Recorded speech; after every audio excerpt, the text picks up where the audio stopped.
বদনজর কিভাবে নারীর সৌন্দর্য নষ্ট করে, এর থেকে বাঁচার উপায় এবং দুয়ার কথা বলবো। যখন নজর আপনার চেহারার উপর আঘাত করে, প্রথমে সরাসরি মুখে আসে না।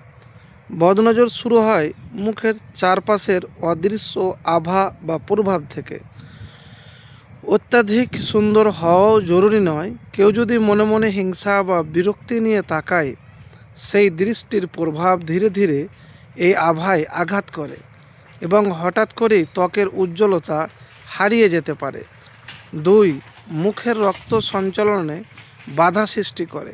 বদনজরের প্রভাবে মুখে রক্ত চলাচল কমে যেতে পারে, ফলে ত্বক ফ্যাকাশে লাগে, চোখের নিচে কালচে দাগ পড়ে, গালের স্বাভাবিক রং হারায়। খাওয়া দাওয়া ঠিক থাকলেও মুখে আর আগের সতেজ থাকে না। 3. ত্বক সবসময় অসুস্থ দেখায়। ত্বকের স্বাভাবিক পুনর্গঠন প্রতিক্রিয়া ধীর হয়ে যায়, ফলে অকালেই বলিরেখা দেখা যায়, লোম খুব বড় হয়ে যায়, ত্বক হঠাৎ শুকিয়ে যাওয়া বা অকারণে ফুলে যাওয়া, সব মিলিয়ে মনে হয় যেন বয়স হঠাৎ অনেক বেড়ে গিয়েছে।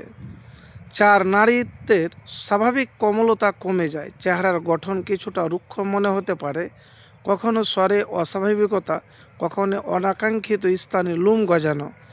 এসবের মাধ্যমে নারীর স্বাভাবিক সৌন্দর্য ঢেকে যাওয়ার চেষ্টা হয়। এবং 5 নম্বর যে কথা বলবো, চুলের ওপর মারাত্মক প্রভাব পড়ে। ত্বকের মতো চুলেরও ক্ষতিগ্রস্ত।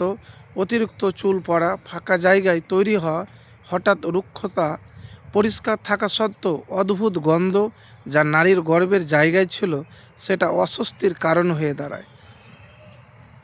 তো প্রিয় ভাই, এইরকম অনেক কিছু আছে।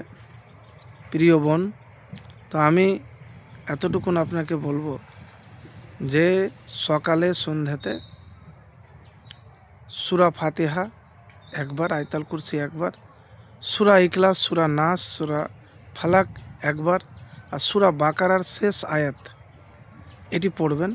তারপরে বিশেষ করে নিয়মিত এই দোয়াটি আউযু বিকালিমাতিল্লাহি তাম্মাত মিন শাররি মা খলাক পড়বেন 3 বার করে সকালে এবং সন্ধ্যায়। এবং পানি নেবেন, জাদুটাকে তো নষ্ট করতে হবে। পানির ওপর সূরা ফাতিহা, সূরা বাকারা যতটুকুন পারবেন, সূরা নাস, ফালাক, ইখলাস, আর এই দোয়াটি পড়ে আপনি ওই পানিতে ফুঁ দিয়ে গোসল করবেন। এবার ঘরের কোনায় বা শরীরে, বিশেষ করে মুখে, মাথায় এই পানি ছিটাবেন। তো এইভাবে একবার আমল করে দেখুন, ইনশাআল্লাহ দেখবেন সব নষ্ট হয়ে যাবে।